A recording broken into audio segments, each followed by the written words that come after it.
Hi and happy Wednesday.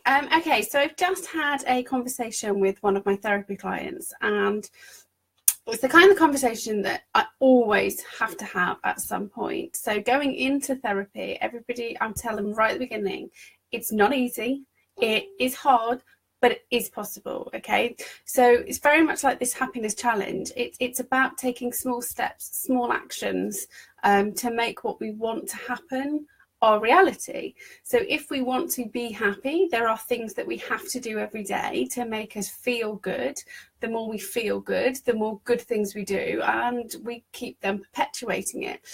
But what happens is we are genetically hardwired to avoid the bad stuff, not move towards the good stuff. Okay, and that obviously saves us from lots of hairy, scary stuff. And I think I go into more of that details in one of the days of the challenges. But if you started this challenge with going, yes, I'm going to do every single day and I'm going to feel loads better, I'm going to feel good, I'm going to learn all these techniques, and then you've kind of got to day 2 or 3 and you haven't done it yet, or you've got to day 5 and you're thinking, oh, I haven't yet, I can't make time for it, that is your subconscious saying, you're afraid of being happy. You don't want to be happy. Okay, now I know that deep down you're thinking, I really, really do, but you're not in your driving seat. Your subconscious is in the driving seat of your life, and it will be stopping you taking action to be happy. And all you need to do is work out why. What is it you're afraid of? If 21 days from now you are really happy and really excited and loving life,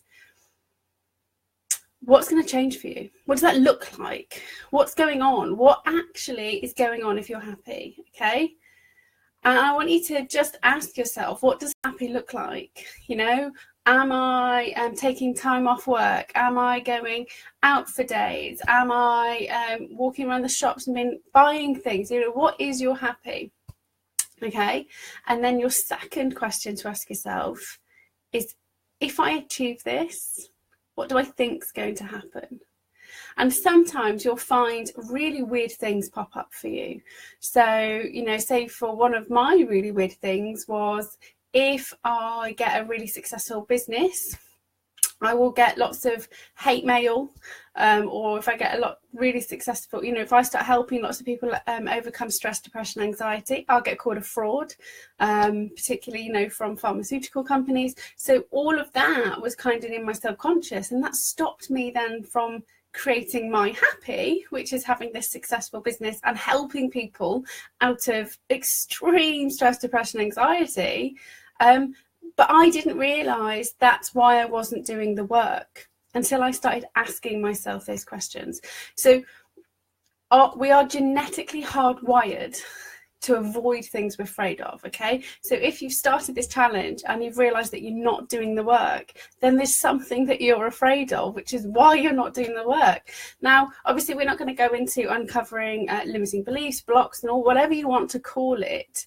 Something in your subconscious is making you stay exactly where you are, and just being aware of it can really help you then take steps and move forward. So you could absolutely plan in and do every single one of these days, and do it and fight against your subconscious, fight against what your subconscious is saying. You ain't going to feel happy in 21 days if you do that.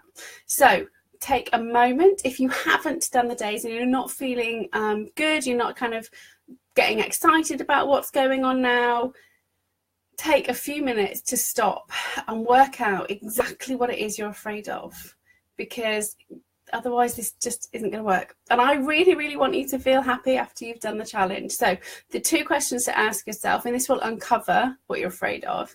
And if you ask yourself outright, you'll say nothing. I really want to be happy. And that's your conscious talking. So the first question is, what does happy look like? What's going to change in my life when I start being happy? Why am I doing this challenge? What do I want to achieve? What do I want? Okay, what does it look like for me? And then your second question is, when I'm there, what do I think is going to happen? What's going to go wrong? Okay, because you'll be thinking that something's going to go wrong. So many people, when they start therapy, always say, you know, every time something good happens, something bad happens. So I start waiting for the bad thing, thinking, well, yeah, but because you're looking for it.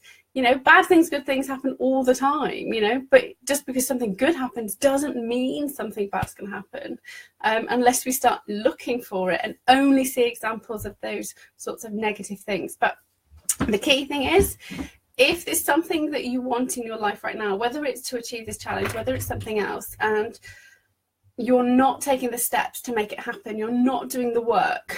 You know, life is about doing the work to make us feel good, to achieve what we want to achieve. If you want something, you're not doing the work for it, then underneath you think something about that is going to have a negative impact on your life, and it just won't happen. So have a wonderful rest of your Wednesday. Let me know how you're getting on.